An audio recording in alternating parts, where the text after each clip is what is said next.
I think I have like a happier life ever since I connected with Filipinos in the country. Why Philippines? So whether I like it or not, which I obviously like it, the Philippines became a part of who I am. I realized right away that maybe what you're coming from will not be the same. The Philippines is the Philippines. Guys, I'm here with the one and only Becoming Filipino. And brother, just before we start, and I think I need to give you flowers. I'm a big fan, even though you said we're friends, but I'm a big fan. I've been watching your video for a long time. And I'm pretty sure like all foreigners that are in the Philippines, they love what you're doing. And I'm pretty sure Filipinos as well, because you coming here and embracing the culture. Let me just ask you this. For how long have you been in the Philippines? Since 2013. And what's actually interesting is I only found out about the country because I was working with OFWs in Hong Kong. So my work colleagues are Filipino, and then they ended up being like, yo, yo, yo, come here. So 2013 January. Okay. So maybe like 11 years. 11 years. Oh, but really full time since 2014. So same year as you, right? Same year. Nice, man. Nice. Do you think the Philippines have changed you as a person? Yeah, I mean, absolutely. I think there's a lot of positive things you can really pull from the culture, from the people. I think, like, first and foremost, a lot of people don't know this. So my first year here, I didn't make any content. I wasn't a content creator. I was just living, immersing, getting inspired. And what happened is just the way people can, like, connect with being happy. Just finding the ability to, like, enjoy life. Whether you're having a best day or we're having the worst day, that just like kind of mentality, kind of like the resiliency of being happy. Really pushed me as a person. I think I have like a happier life ever since I connected with Filipinos in the country. So let's talk about becoming Filipinos, right? So you have been here for a while right now, and you got a citizenship, right? And as a foreigner, being given that, because only few have the chance to get what you have gotten, and it's because of your hard work and you embracing the culture. As a foreigner, how do you feel like? You know what, man? It's super hard to explain because the years that went by as we were doing the processing and going through Congress, going through Senate, having that really unique opportunity, like my emotions have been like, whoa, like I have really, really emo days. But thing is, like, when people look at my content or what I do online, I call it Becoming Filipino. Truth is, it wasn't about me actually trying to be a citizen. That was never the purpose. The purpose was I was having so many good experiences with Filipinos that were becoming a part of my life. So I wanted to share those, right? I think to make it really short and sweet, because it's like I'd have to sit with you, have a beer for like an hour and get a little emo to really tell you, that journey in regards to citizenship. But really, when the opportunity arose, the first thing I thought was, do I deserve this? And I realized I can't answer that. I mean, I'm not Filipino. That's not for me to answer, right? So I was like, shoot, is this appropriate? Like, what should I do? And then I realized, you know what? I came here when I'm 24. All of my friends within the country were Filipino. Probably the first 7 years of my life, I didn't have a single foreign national friend in the country. Like, I have many good barkada all over the world, right? But I was really immersed, living in a Filipino compound. And then I realized, by the time we started processing it, I think I was 34. So I spent almost 10 years and my entire young adulthood literally in the country. So I was like growing as an adult with Filipinos in the Philippines. So whether I like it or not, which I obviously like it, the Philippines became a part of who I am. So when I thought of that, I was like, you know what? Pretty cool. Maybe I feel like comfortable doing this. And then I realized, man, having this ultimate, very rare blessing to be granted something like that, if ever it's going to happen, I mean, look at me now. I'm young. I have energy. I'm alive. Maybe I can do something these next decades with my life to give back and with Filipinos in the Philippines, So I felt comfortable with it. But I mean, it's just crazy overwhelming. You'd have to talk to me for an hour about it. Like, I'm just very blessed, man. Very blessed. I mean, since you mentioned about talking, with you for now, we have a podcast. So in here is just going to be definitely a quick one. And then when you come back to Manila, if you have a time, we would appreciate to have you on the podcast. What was your family, your parents' reaction when you decided 2014, that you're going to stay in the Philippines like forever? Okay, so first couple of years when I started coming and going, my parents were like, hey, it's cool, he's just enjoying his life. They had met my work colleagues in Hong Kong, so like, I'm sure he's going to have fun in the Philippines. Then when the country really started to, have a positive effect on my life, and I got really, deeply immersed and really passionate about it, they were like, okay, cool, maybe he's going through a phase. And then after a couple of years, to be honest, they were very worried, very almost upset sometimes because they had never been here. And here they are seeing me go 100% all in, just full on. I want to promote this country. I want to get more involved. I want to share about it with the world. and giving up my career in Hong Kong, just going all in, not earning much money. I mean, that's back in the day. If you look at my first videos, they're all copyrighted because I didn't even know you could earn. I was using top 40. Yeah, literally. So I mean, they went through that stage of very nervous, very sometimes upset, wondering what I'm doing. But then you know what happened? Just before pandemic, they came here. They saw my life. They engaged with the people I was engaging with. They saw the family and friends that surround me, and then they were like, "Man, like, we understand. What a wonderful country, wonderful people. We're so comfortable now with what you're doing. We understand what you're doing." So I mean, it changed, right? But don't get me wrong. Very, very difficult path. But I think at the end of the day, you just gotta, if you're doing something that's good for not just you, but other people around you, I think no matter what, people can accept that, even if it's your own parents. And brother, beautiful story. One thing is, I mean, I've been watching your videos, your Instagram. One thing that I noticed is like you travel the Philippines on a motorbike all the time, and I'm like, how safe is it to travel around the Philippines on a motorbike? It's funny. Truth is this: I was never a motorbiker. That wasn't my background, right?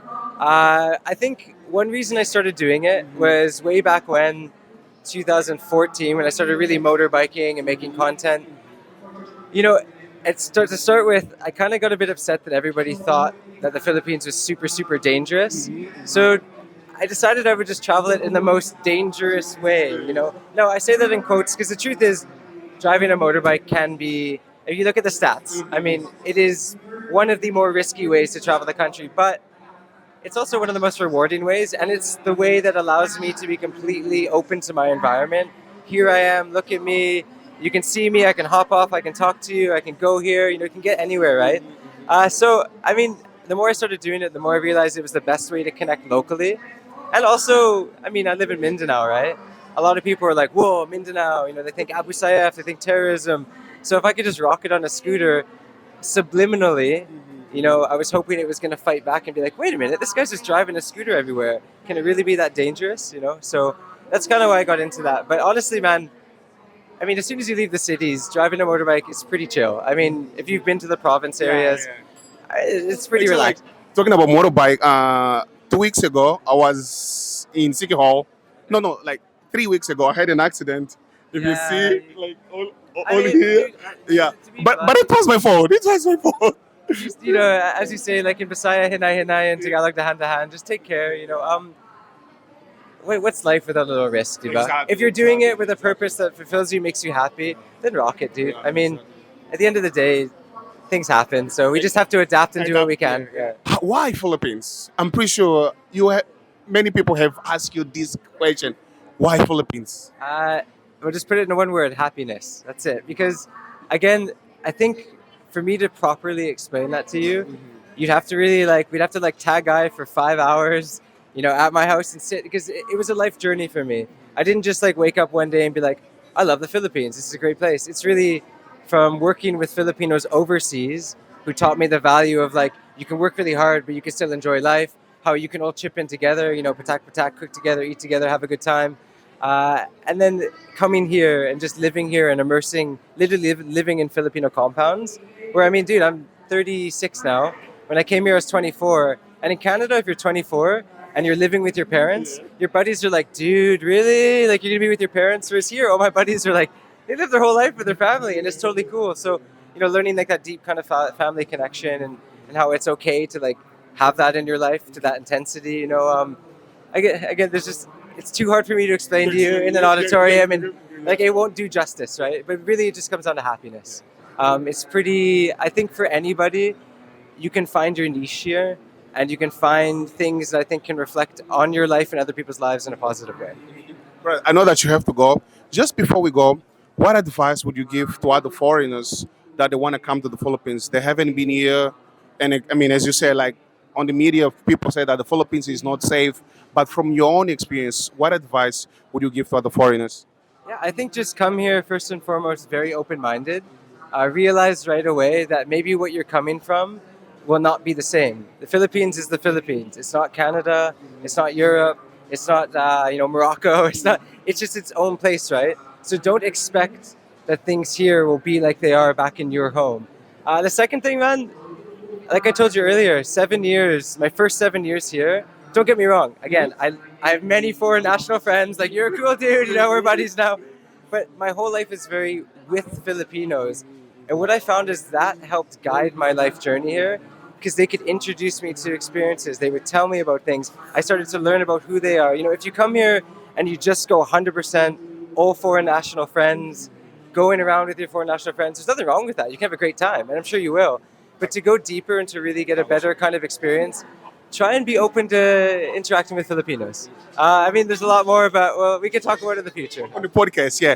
And lastly, what message do you have to the Filipinos that they embrace you, that they support you since you have arrived in this country? Yeah, maraming salamat. Dakan salamat. And Bisaya, that means thank you very much. I mean, it's really hard to explain just the amount of positive kind of emotions that have run through my body in 11 years. And as well, thanks for proving me right. Because back in the day, you know, even for example, down south in Mindanao, when I'm traveling around, I would get a lot of really intense messages from foreign nationals and Filipinos. They're telling me that what I'm doing probably isn't good, it's really dangerous, really bad. But you know, Filipinos down south proved me right. It's beautiful. You know, there's a lot of good vibes down there. I rocked a scooter everywhere. I'm still alive. It's been 11 years, right? So, and not just down south. You know, in general, all around the country. Just thanks for like, again, showing that there really is a lot of beauty and good out there. Brother, thank you so much for your time, and hopefully to see you in the future. And definitely the podcast we're gonna come. Thank you so much, brother. I appreciate, You really brother. do. I love your Thank you so hosting much. voice. Thank you so much, brother. Appreciate, man. Take care, man. Yeah, thank you so It's much. Bye, bye, guys. Bye, bye, guys. Bye, bye. See you guys on the next episode. We just had the one and only Becoming Filipino. Let's go. Yeah, thanks for my friend give me this office. At the same time, this is my new house. And then, because before I sleep in my car, Oh yeah. so this is very good because this is important for me. Yeah. This is my office, rest house, or anything. So Yeah. I mean, you sleep here and then you work it already yeah, here work it too. already. Yes. Yeah. And I saw that you also like you got a lot. I mean, a land. You got a Yes. car. Yes, yes, yes. As a human being, how you feeling? You know, like accomplishing all these things because, like, of course, this is because of your hard work for everything that you went through. Yeah, I feel so very blessed, and of course, thank God for blessings God gave me. So right now, so before the very hard to get money, very small money, hard to get for my food, but now it's okay. So I'm not saying I'm stable my business now. Yeah, before I cannot afford buy cell phone like that. So now I can afford to buy anything what I want, the things what I have to buy, what I want to buy. So thanks God. So Thanks God, yeah. that's very good feelings for me now.